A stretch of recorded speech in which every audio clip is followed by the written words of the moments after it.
बोलो करवा चौथ माता की जय। करवा चौथ की कथा। एक साहूकार था, उसके 7 बेटे थे। सातों भाई अपनी बहन से के साथ ही खाना खाते थे। एक दिन कार्तिक लगते ही करवा चौथ का व्रत आया। तब सारे भाई अपनी बहन से बोले, आओ बहन खाना खा लें। तब बहन बोली कि भाई आज तो मेरा करवा चौथ का व्रत है, चाँद उगने के बाद ही मैं खाना खाऊंगी। भाई ने सोचा ऐसे तो बहन भूखी रह जाएगी। तब एक भाई ने दिया लिया, दूसरे भाई ने छलनी देकर दीवार के ओट लगाकर दीवार चसा दिया और छलनी ढक दी और आकर कहा कि बहन तेरा चांद उगाया है, देख ले और अब अर्घ दे दे। बहन अपनी भाभीियों से बोली, आओ भाभी चांद निकल आया है, अर्घ दे दे। सारी भाभियां बोली, भाई जी ये तो तुम्हारा चांद उगा है, हमारा चांद तो रात को उगेगा। तब उसने अकेले ही अर्घ दे दिया और भाइयों के साथ बैठकर खाना खाने लगी। पहला गस्से तोड़ते ही बाल आया, दूसरा गस्सा तोड़ते ही कंकड़ निकला, तीसरे गस्सा तोड़ते ही ससुराल से बुलावा आ गया कि बाई का पति बहुत बीमार है, जल्दी भेजो। जब माँ ने बहन के पहनने के लिए कपड़े निकालने के लिए उसका संदूक खोला तो तीनों बार सफ़ेद कपड़े निकले। तब उसकी बहन को धोले कपड़े पहनाकर ससुराल भेज दिया गया और सोने का टका माँ ने पल्ले बांध दिया और कहा कि रास्ते में जो भी कोई मिले और तुझे सुहाग का आशीष दे, उसे ये सोने का टका देकर पल्ले की गांठ बांध लियो। यह कहकर बेटी को विदा कर दिया। रास्ते में जो भी मिला उसके उसने पैर छुए। सबने यही आशीष दिया, सीली रहो, सबरी रहो, बहुत बहुत भाइयों की बहन रहो, अपने भाइयों को सुख देने वाली हो। किसी ने भी सुहाग का आशीष नहीं दिया। ससुराल में पहुंचते पर छोटी ननद दरवाजे पर खड़ी थी, वह उसके भी पांव पड़ी। तो जैसे उसने पांव छुए तो वह बोली, सीली रहो, सपूती रहो, 7 पुत्रों की माँ हो, मेरे भैया को सुख देने वाली हो। यह सुनकर उसने सभी 7 गांठ बांध ली और सोने का टका अपने ननंद को दे दिया। अब अंदर आई तो सास ने पीड़ा नहीं बिछाया और बोली, तेरा पति ऊपर मरा पड़ा है, जाकर उसके पास बैठ जा।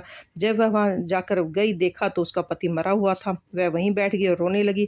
उसकी सास सारी बची खुची रोटी दासी को देकर कहने लगी, बहू को रोटी दे आ। ऐसे होते होते मंगसर की चौथ आई और चौथ माता बोली, करवा ले भाइयों की प्यारी करवा ले, दिन में चांद उगाने वाली करवा ले, घनी भूखी करवा ले। तब वह चौथ माता को देखकर बोली, माता तुम ही ने उजाड़ा, तुम ही सुधारोगी, मुझे सुहाग देना पड़ेगा। चौथ माता ने कहा, पो की चौथ आएगी, जो मेरे से बड़ी है वो तुझे सुहाग देगी। इसी तरह पो की चौथ आई, आकर चली गई। माँ की फागुन की चौथ आकर चली गई, चैत की, बैसाख की, जेठ की, आषाढ़ की, सावन की, भादों की, सारी चौथ आकर यही उत्तर देती चली गई। अगली चौथ आएगी, उससे कहियो वह तुझे सुहाग देगी। पीछे आसुज की चौथ आई, उस चौथ ने कहा कि तेरे पर कार्तिक की चौथ का नाराज है, उसी ने तेरा सुहाग लिया है और वही तुझे सुहाग देगी, उसके पैर पकड़कर बैठ जाइयो। यह कहकर वह चली गई। पीछे कार्तिक की चौथ आई, माता आई, गुस्से में बोली, हे भाइयों की प्यारी करवा ले, दिन में चांद उगाने वाली करवा ले, घनी भूखी करवा ले, व्रत खंडनी करवा ले। तब साहूकार की बेटी माता के पैर पकड़कर बैठ गई और रोने लगी, हाथ जोड़कर बोली, हे माता मेरा सुहाग तेरे पास है, मैं तुम्हें तुम्हें मेरा सुहाग देना पड़ेगा। चौथ माता बोली कि छोड़ पापनी हत्यारनी, तेरा पग क्यों पकड़ मेरा पग क्यों पकड़ बैठी है। वह बोली, माता मेरे से बिगड़ी हो, अब तुम्हें ही मेरा सुहाग देना पड़ेगा। चौथ माता प्रसन्न हो गई और उन्होंने आंख में से काजल निकाला, नाखून में से मेहंदी निकाली, टीके में से रोली निकाली, चिटकी उंगली का छींटा दिया। जैसे ही उसने छींटा दिया वैसे उसका पति उठकर बैठ गया और बोला कि मैं तो बहुत सोया। तब वह बोली, तुम क्या सोए, तुम मुझे तो 12 महीने हो गए। तब चौथ माता ने सुहाग दिया है। तो वह बोला कि चौथ माता का उजमन कर। तब उसने चौथ माता की कहानी सुनी। करवा मिंसा खूब चुरमा किया, दोनों पति पत्नी जिम कर चौपड़ पासा खेलने लगे। नीचे से सास ने रोटी भेजी तो दासी ने आकर कहा कि वह तो दोनों चौपड़ पासा खेल रहे हैं।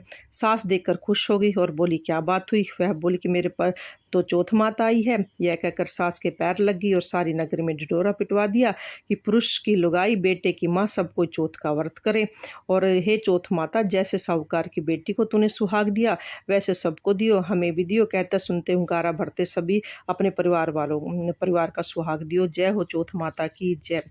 विनायक जी की कहानी। एक विनायक महाराज थे। वह चुटकी में चावल और कुलिया में दूध लिए घूम रहे थे और कह रहे थे, कोई मेरी खीर बना दो। किसी ने उनकी खीर न बनाई। जरा से दूध चावल की भला कौन खीर बनाए। एक बुढ़िया थी, बोली, ला बेटा मैं बना देती हूँ। बुढ़िया बाहर जाने लगी तो वह बोली, कहाँ जा रही हो मैया। बुढ़िया बोली, खीर बनाने के लिए बर्तन मांग के लाऊंगी। इस पर विनायक जी बोले, देख तेरे घर के अंदर दूध का कोई टोकना भरा है, चावल की परात भरी है। बुढ़िया ने अंदर जाकर देखा तो सब कुछ वैसा ही था। उसने चूल्हा जला के खीर बनाई। जब खीर निकालने लगी तो बहू ने कटोरा भर के किवाड़ के पीछे विनायक बाबा का छींटा लगा के खीर खा ली। जब सारी खीर बन गई तो बुढ़िया बोली, आ बेटा खीर जीम ले। वह बोला, मैंने तो खीर खा ली। बुढ़िया ने पूछा, कब खाई? तो विनायक जी ने कहा, जब तेरी बहू ने खाई। बुढ़िया बोली, बहू तूने खीर झूठी कर दी। तो बहू ने उत्तर दिया, माँ जी खीर निकल रही थी, सो मैंने कटोरा भर के विनायक जी का छींटा लगा के खीर खा ली। विनायक जी बुढ़िया माई से बोले, अब क्या करूं? गणेश जी बोले, खा और बांट। बुढ़िया जब खीर बांटने लगी तो दुनिया निर्चा चर्चा करने लगी कि कल तो बुढ़िया के भूखी मरती थी, आज खीर बांट रही है। झोपड़ी को लात मारी तो वह महल बन गया, खूब धन हो गया। जैसे विनायक बाबा बुढ़िया के ने टूटा वैसा सब पे टूटे। कहते सुनते उंगारा भरते सबका भला करे। बोलो विनायक महाराज की जय।